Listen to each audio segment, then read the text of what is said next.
Hi, good morning to all our BDO clients. We as BDO Employee Benefits are pleased to be partnering with Jean Archery, who will be discussing navigating through a financial crisis. And I know all of us have been through some financial crisis, and maybe more so now under the current circumstances. And it definitely helps to have some navigating tools. And I'm hoping at the end of this talk, we'll be able to have some of those navigating tools. Your consultants, Dudu and Seko, they are professionally accredited and come with a wealth of experience and are here to help and assist you and your staff through any of these financial crises that we will be talking about. Jean Archery, she's the Director of Money Messages and is here to offer some insight into how to navigate through a financial crisis as an individual and as well as an employer. Jean also has her own story to tell, and one of the nice things that led me to talk to Jean was her ethos by Maya Angelou. She says, when you know better, you do better. And I'm handing over to Jean to help us to know better. The other thing is we do have a bit of a technical issue here, so there is no Q&A session at the end, so please feel free to email us. And with that, I'm going to jump right in and let Jean take us through how to navigate through a financial crisis. Thank you, everybody.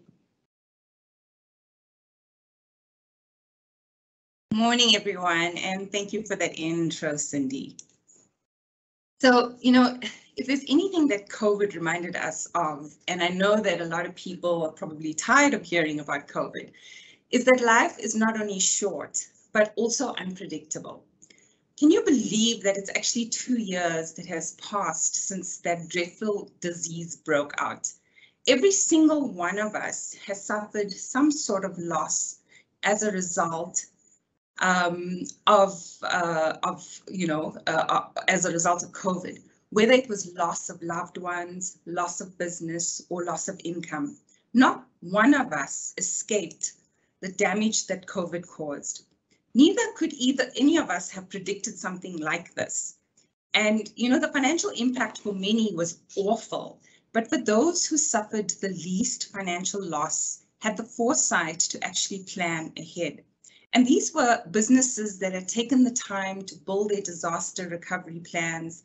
It were those businesses that had optimized technology in their business that were actually able to continue doing business swiftly, remotely, as well as online. And those that suffered the least personal financial loss were the ones who valued and were able to afford things like private healthcare, life cover, and had emergency buffers in place. Now, hindsight is an amazing thing. So if you had a time capsule and you could go back armed with this knowledge that you know today about COVID, what would you have done differently to plan for COVID financially? And what would you have done to safeguard your business and your family? Now, whilst we can never be fully prepared to deal with a mountain like this that COVID presented us, we can have some tools in our toolbox that'll help us to climb it. Now, if there's anything we needed to have learned from this dreadful lesson that life threw upon us, it's to make sure that we are at least prepared for what we know is going to come down the line. Today, I'm going to share with you some insight on exactly how we can go about doing that. So how did COVID change your life personally? And what did you do to survive through those changes? One of my favorite quotes by Charles Darwin, who is the father of evolution, said that it's not the strongest of the species that will survive, nor is it the most intelligent. It is the one that is most adaptable to change. Now, this is a reminder for us to not be stuck in our old ways and to also learn to embrace life's challenges as we proceed through life. I'd like to share some of the personal challenges I endured during the first year of COVID and how I needed to adapt my way of life. It's also an opportunity for you to get to know me a little bit more better on a personal level. Firstly, I'm a single working mom and my daughter lives with me 90% of the time. I'm solely responsible for school drop-offs, pickups, homework, etc. I'm also blessed to have a part-time domestic worker who helps me to keep my house in order. But when lockdown kicked in, she was unable to come to work. And so I was left to juggle cleaning, cooking, online schooling, and all of this in between meetings, managing a team, and meeting work deadlines. To add to this, I was also building my business, which I was meant to have started in April 2020. Now, going through those few months was tough, I'm not going to lie. Not having any support at the time was a real challenge for me. To make matters worse, in the very first month of lockdown, I woke up in the middle of the night with severe pain.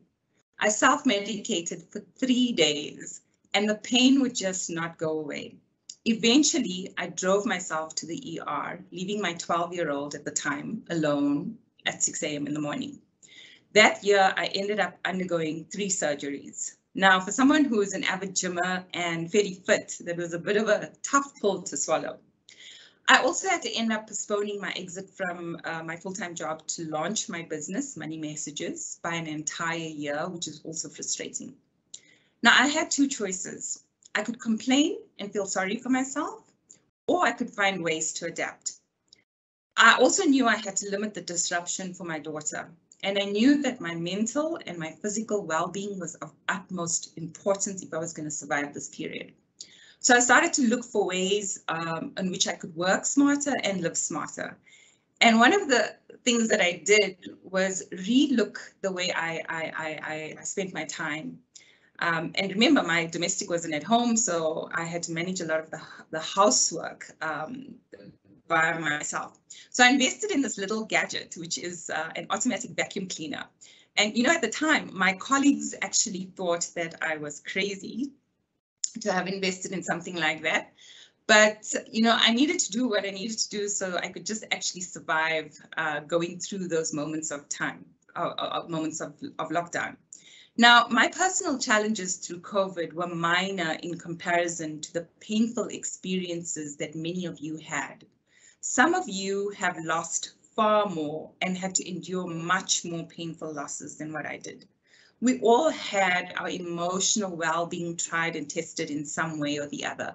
But today we can acknowledge that this entire experience has altered the way we look at life, the way we approach it, and it's definitely made us more resilient and adaptive to change.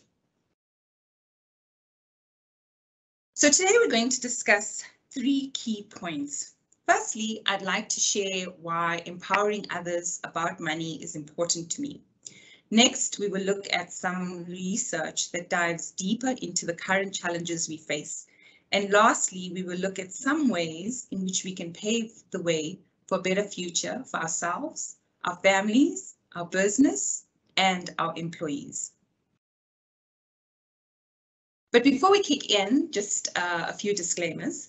Please note that my intention here today is not to offer you any personal advice. The information we're sharing is merely to create awareness and to provide some guidelines. I'm also not providing any advice, recommendations, or marketing any financial service products to you.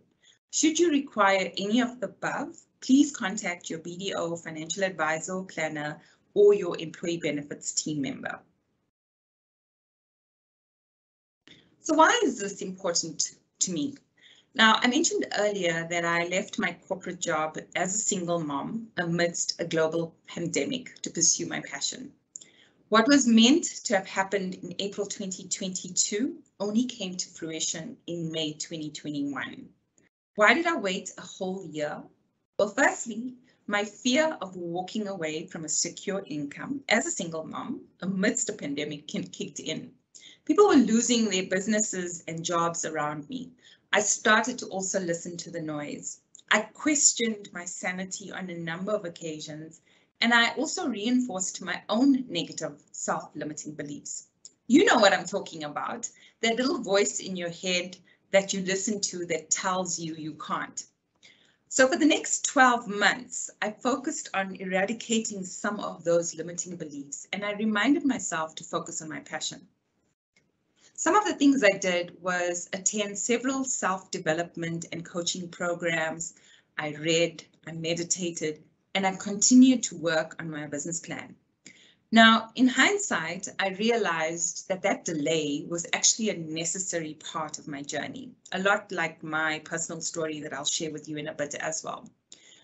And I used a lot of those learnings from that year to improve on my business model, like incorporating our emotional relationship with money into my content. The reason for this is that our belief system plays an integral role in our success, whether that is personal success or financial success. And if I wanted to make an impact by empowering others about money, then I needed to be able to resonate and work on my own limiting beliefs about money. My mission is to empower as many people as I possibly can and to help them shift the way they think, feel, and behave with money. And this is important to me because of my own personal story, which I'm going to share with you now. So I myself was born into a wealthy home, but by the age of 8, my entire world came crashing down. My dad abandoned us, and in the process, we lost everything. Now I'm sharing with you the watered down version. But my mom, who was a stay-at-home mom, was around 30 years old at the time, was left to raise 4 kids, 30 kids. That would have been a nightmare. Was left to raise 4 kids on her own without any financial support, no income and no assets. Now, living through that experience made me realize how valuable it is to be financially secure. And that was my driving force throughout my life. And financial security can only be achieved if you have the proper knowledge, the proper skills, and the proper tools in place. I know that I never wanted myself or my child to ever experience something like that again. And that was one of the reasons why I created Money Messages, was so that I could help others avoid a similar fate. So besides being a mom, I'm also a member and an ambassador of the Financial Planning Institute. I authored a series of stories that teaches kids about money in the book Mrs. Spiggles and Her Money Tales. And this book I actually created when my daughter was about 6 years old, out of a conversation I had with her. And I realized at the time there were not many books in South Africa that was available for parents to help them have meaningful, powerful money conversations with their children. I'm also the global financial wellness coach of Heritage STEM, which is a US-based nonprofit. When I created Money Messages, it was meant to be a purely online financial education platform focusing on employees. And remember, my mission was to reach as many people as I could. So the only way I could reach scale was creating an online program. And this I actually did before COVID. But when COVID hit, I had to adapt my offering to include financial education and wellness solutions for not only the working adult, but also their families, because now I wanted to raise a money smart household. And this offering is now delivered not only online, but also in person. My unique differentiator within Money Messages is that we address 2 sides of money. And that is the IQ and the EQ side of money, which both play a role in achieving financial wellness. So let's explore these 2 sides of money a little bit more. Now, the IQ side of money deals with the technical skills that you need to invest and manage it, whereas the EQ side deals with our relationship with money. And this refers to the language that you use when you talk about money, your thoughts, your beliefs, and the way you behave with money. Now, why do we need to include both sides when we shift the way we manage money? Now, if you look at lotto winners, did you know that most of them end up losing their money? And the reason for this is twofold. Many lotto winners are poor, so they've never been taught how, and they've also never been taught how to manage their money. But they also did not adjust their mindsets to that of a wealthy person. Then even if you came from wealth and you were lucky enough to be taught the IQ skills of money, it is also most likely that the EQ skills were not addressed. And this is evident by research that has been done that actually shows that generational wealth is lost by the time it reaches the 3rd generation.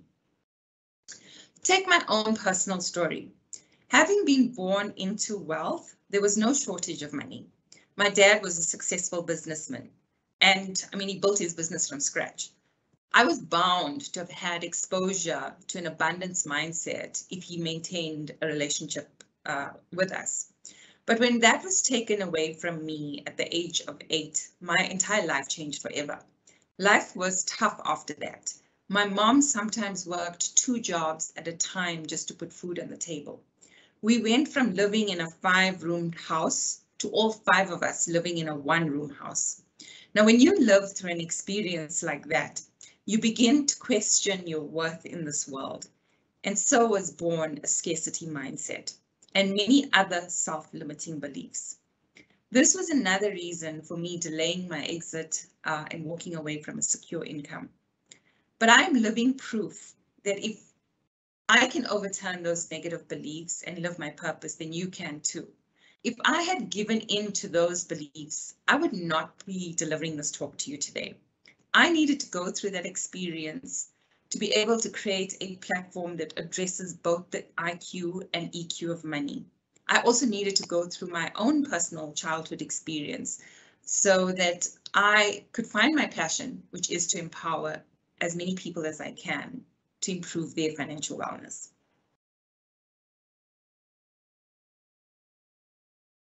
So before we explore the ways in which to navigate and prevent a financial crisis, let us consider some of the challenges that you as an employer face.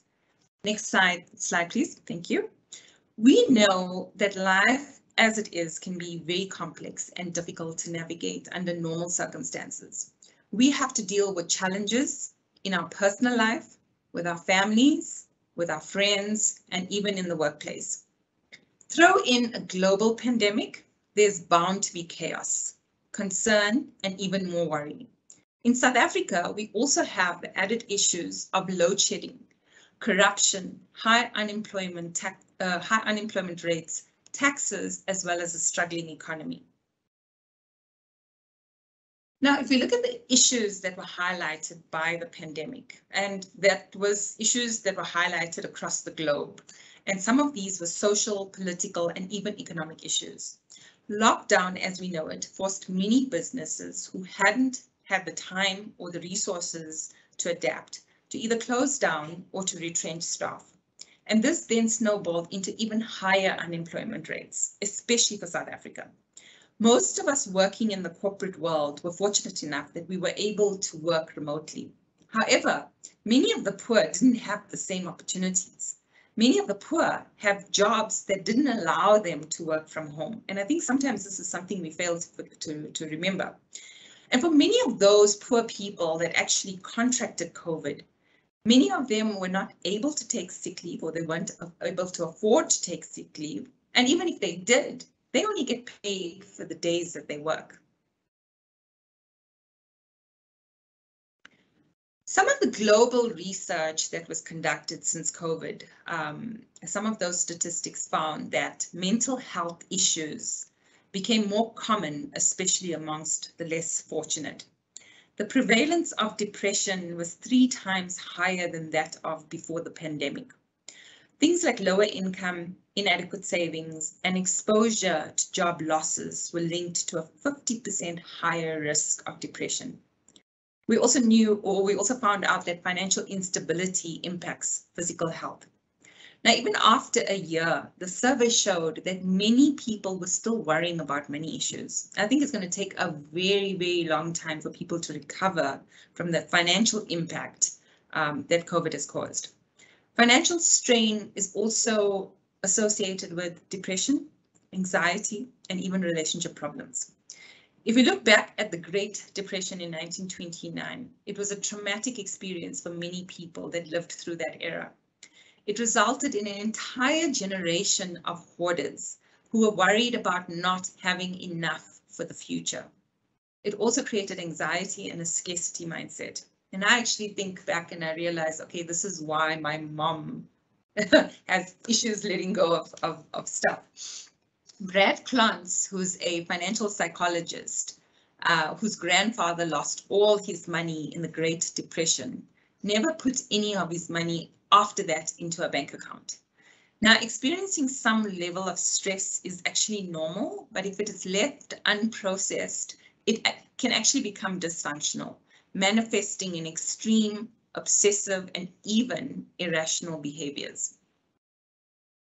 So let's look at some of the financial issues that we as South Africans face. Now, we already know that we're dealing with high unemployment rates before COVID even hit our shores. In 2018, unemployment rates were 28%. Today, it's over 35%.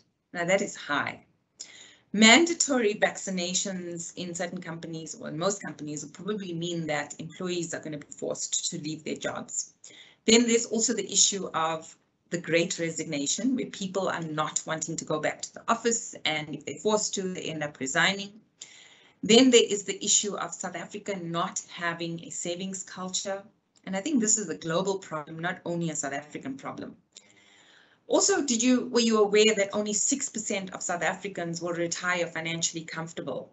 Now, this statistic was a statistic that I heard when I first started working in this industry over 20 years ago, and it hasn't shifted much since then.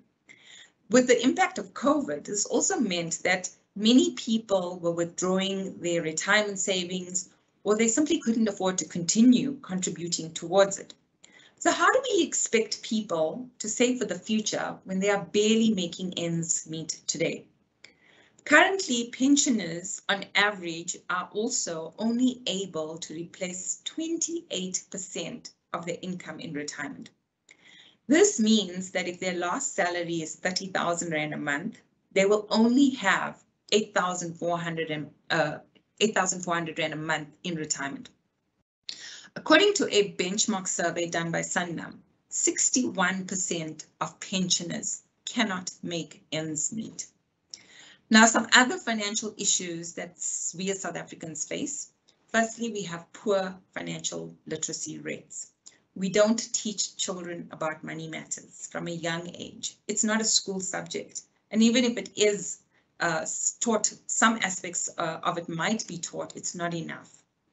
Parents themselves have never been taught about money matters. So many of them do not have the skills or the knowledge to have these conversations in an empowering manner. We're also living beyond our means. We have the sandwich generation, where we need to take care of both our parents as well as our children. And then there's black tax, where we have to provide for other family members. Now, this is a vicious, never-ending cycle of problem after problem when it comes to money. So how do we resolve this? How do we even begin to make the world a better place when it comes to money matters? If not for us, then at least for the next generation. Who needs to do something about this? Is it the responsibility of the government, financial services businesses and institutions, employers, parents, or the school system? The responsibility actually lies on all our shoulders, because money is at the core of everything that we do. So let's look at some of the impact of financial stress on your employees. Firstly, financial stress causes fatigue and it contributes to loss of sleep. In America, jobs, savings, and retirement plans were upended because of COVID. Emergency savings have dried up. 46 million, which is 14% of Americans, wiped out their emergency savings. Others borrowed money to cover everyday expenses, and some stopped retirement contributions. Others borrowed money to cover rent relief, took early withdrawals from their retirement savings, and asked for loans. It's not all bad though, because COVID did teach us some stuff. Today, some employees are saving more and spending less. 46% in a survey said that they are more of a saver now than before the pandemic. Now, financial stress affects everyone, not just the employee or the working adult. It has implications for you, your business, your clients, your employees, and their families. Money issues, as we know it, leads to arguments, anxiety, divorce, and sadly, sometimes even suicide. So what does your employees' financial wellness mean for you as a business owner? Now, did you know that on average, employees spend between 13 to 20 hours every month just worrying about their finances? One survey indicated that 60% of Americans felt that their finances had taken control over their lives. The more stressed they are, the more likely they are to make unwise decisions regarding money. And 40% admitted that it makes it even more difficult for them to concentrate at work. Loss of productivity coupled with financial stress cost employers in the US more than $1,900 per year per employee. And that totals to an annual loss of about $19 million for larger employers.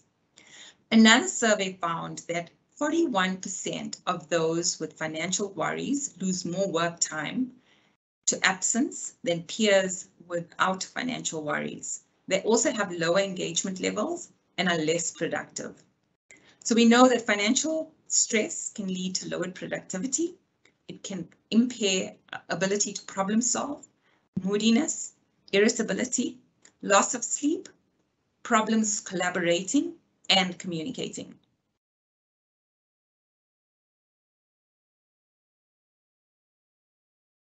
So financial health is one of employees' biggest concerns when it comes to, in the wake of the coronavirus pandemic, and most are looking to the employers for help. That's according to new research from MetLife, which found that 52% of US employees say that finances are their biggest concern, more than any other aspect of their well-being, including physical, mental, and social health.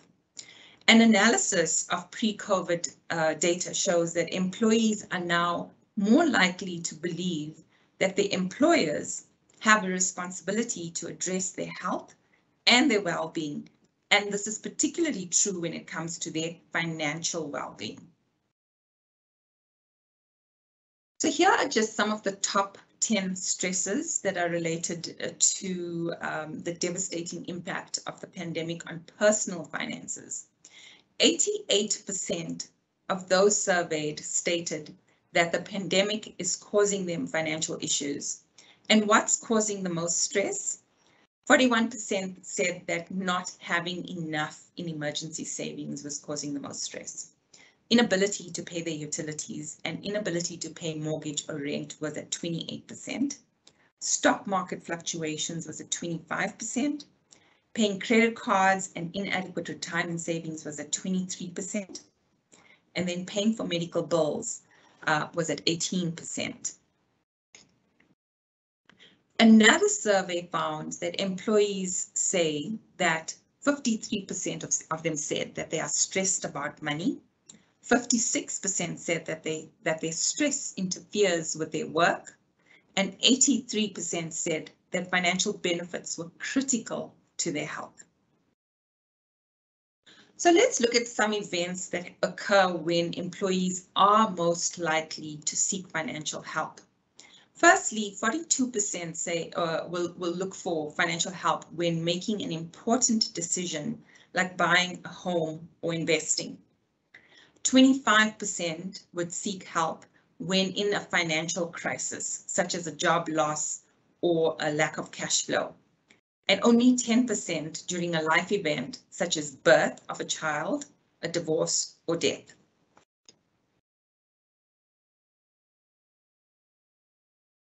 Now, these are some scary statistics that I've just shared with you. And, again, the question we should be asking ourselves is, how do we solve this problem? How do we have a more proactive approach and strategy that will help improve our employees' financial wellness, as well as our own? How do we get them to shift the way that they think, feel, and behave with money? Because that's where the true effective ways of actually changing our behavior come. Generic approaches are not going to work. We can't do cut and paste approaches anymore. We need a hybrid of interventions that will give them the tools and the knowledge that they actually need to make positive changes, positive long-lasting changes. Now, there's two things that we need or we can consider for actual shifts to happen. One is we can provide the resources they need. So that's the tools, the knowledge, and the guidance. And two, we need to help identify potential challenges in their mindsets and behavior. So let's explore some ways in how we can actually do this. So, as a business owner, you are more than probably used to applying scenario planning to identify potential events that could impact your business operations, future events that could impact your business operations. Now, we apply these strategies to business, but how many of us apply the same thinking to our personal lives? This exercise can help us to identify potential events that may contribute to a financial crisis. And once we've done this, we can then start to plan for those events and mitigate the risk by doing so. Now, this is an important exercise for you to complete in your own personal capacity if you haven't already done it. And by doing this, you will reduce your worry and you will be better prepared for any future financial crises that may arise. So once you've done this, please also remember that it's equally important for your employees to be financially well and to have financial peace of mind. And your role in helping them shows them that you care. This offers benefits not only for your business, it also contributes towards happy employees. So if there's one thing that I ask you to remember today is the 4 Ds. These 4 Ds, death, disability, decumulation, and divorce, can have a negative impact on our financial situation. And it can also lead to a financial crisis if we do not have plans in place. So when we plan for death, we need to consider, firstly, the death of either yourself or your spouse if you're married. And regardless of whether you're the breadwinner or a stay-at-home mom or dad, your death is bound to have financial implications for the entire family.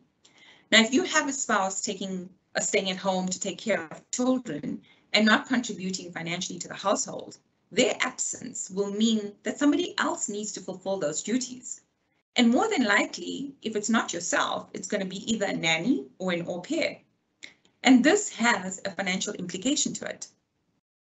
When it comes to disability or illness, this might result in the loss of income, the loss of savings, or the inability to work. So many clients are under the impression, firstly, that they have sufficient cover to pay for medical expenses. I know of people who have been diagnosed with cancer, who have depleted their oncology benefits in weeks. What happens when these funds run out and your medical aid cannot cover your cost of your chemo? What are your options? What if you no longer have sick leave left? These are important financial considerations that you need to consider. The third D is decumulation. And this type of event is likely to occur when it requires you to actually withdraw money from savings or assets.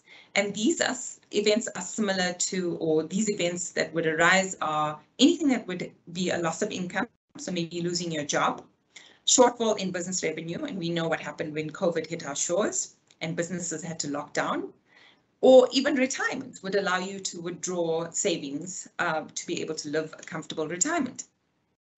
And then there's the last D, which is the dreaded word that nobody plans for, which is divorce.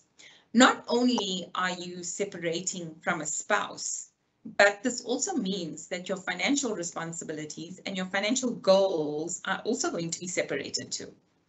So when applying scenario planning in each of these events, there's only one question you need to ask yourself here right now is, if any of these events were to happen to you right now, what will that mean for you and your family financially?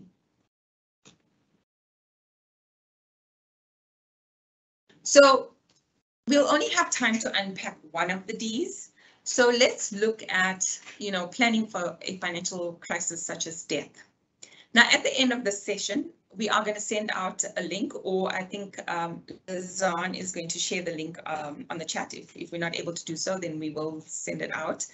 And what I'd like for you to do is, it's a form, a feedback form. I'd love for you to share your feedback on the session.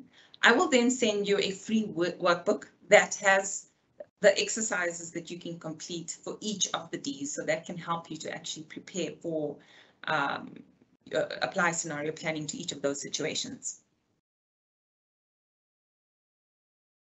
In the meantime, here are some questions that we will go through that you can use to reflect on. So when it comes to death, one of the questions you should be asking yourself is, do you have adequate life cover in place? And how do you know that that is sufficient? Now, I know a lot of people thumbs up a figure, or they also look at what they can afford. So, I mean, obviously that's dependent on what you need and what you can afford. The second question you can ask yourself is, what are your family's expenses that are likely to continue after death? How much income are they going to be required in order to be able to survive and maintain their current lifestyle? What will happen to your assets? Who have you nominated as beneficiaries? Because we know that if you nominate anyone other than your spouse as a beneficiary, there will be tax implications for that. Are there any fees or costs that related to your debt that you need to take into account? And this is where estate planning becomes quite important. What taxes or fees are you going to be required to pay, or that's going to be required to be paid out of your estate upon death? Are there any medical expenses that you may have incurred as a result that have not been covered? Will your family have sufficient cash flow available to pay for funeral expenses?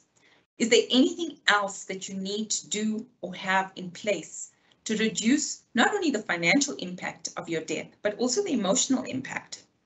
So, you know, things like, have you finalized your will? Have you confirmed your burial wishes with your family? Have you nominated a guardian to take care of your minor children? Who must your family contact, you know, to help with winding up your estate?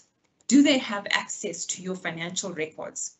Now, you know, and some other things that we don't think about is, if you have a LinkedIn account or Facebook or social media accounts, when you pass away, those accounts don't just stop.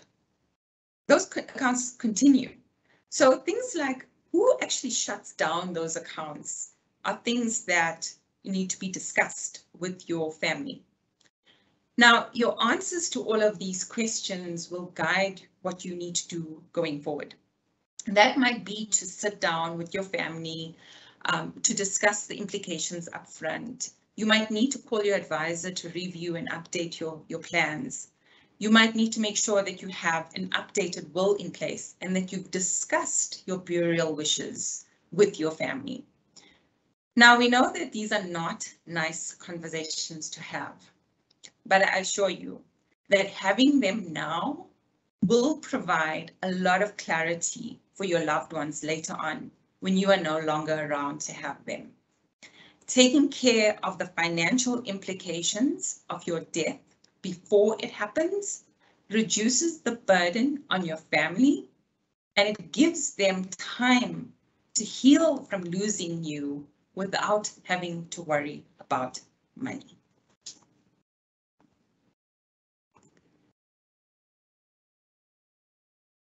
Now, remember, these are tough conversations that you need to have. And whilst many of you might be fortunate enough to work with a financial advisor or planner, not all your staff are able to afford to work with one, or are they aware of the implications of these scenarios for them and their families. Financial education is the solution that will help them to put plans in place so that they can navigate through financial crisis themselves, and in so doing, minimize the risk for their loved ones too. Now, if you would like to consider solutions that I'm able to offer, please feel free to contact me. I will share a little bit more about that in the next few slides. But in the meantime, here are some ideas that you can consider to help your employees prevent or prepare for a financial crisis. You're welcome to take a screenshot of this. Lazan, if you can just go one slide Thank you. Yeah, so please feel free to take a screenshot of this. In the meantime, you can also, consider ways in which to help your employees prevent or prepare for a financial crisis by using these tips. Now, whilst these tips can help prevent or prepare for a crisis, there's going to be some times or some employees that might not actually be prepared. So what can you as an employer do, in addition to this, is to have a process in place that will help your employees navigate through that storm when it does arise. And that could be simply referring them to someone in HR. Maybe you have a wellness program in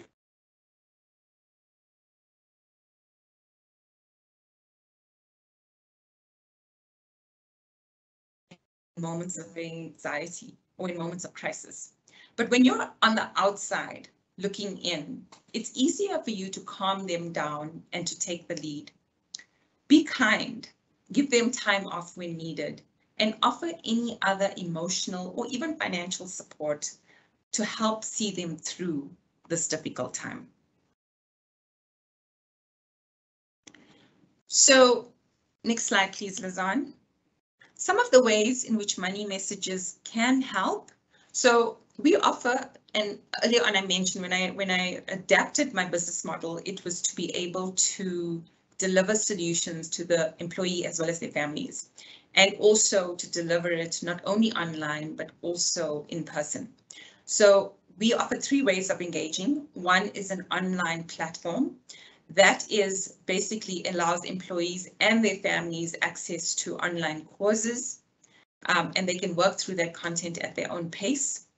This is basically a do-it-yourself version of implementing financial education resources to their lives so that they can improve financial wellness. And that starts with a monthly subscription of 99 Rand per month per employee, or you can purchase individual courses for them from as little as 200 Rand. Now, there are also tiered pricing available depending on the number of employees you have in your employ. And you can cancel your subscription at any time. So you're not fixed into staying committed to the monthly subscription. The second way we engage is through group engagement. And this is where we host webinars, workshops, wellness days, and even talks to suit your company, your employees, your needs, as well as your budget. And then there are individual coaching sessions where we offer one-on-one coaching sessions for employees. We can do up to 6 sessions a day, which is then capped at 10,000 Rand for the day. So again, depending on the packages you choose, the number of employees, we can discuss customized solutions for you.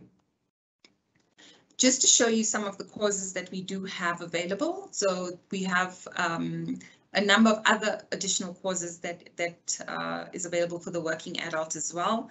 I've created programs for couples getting married and helping them to navigate or prepare for financial goals. And, a lot of these conversations do not take place before we get married.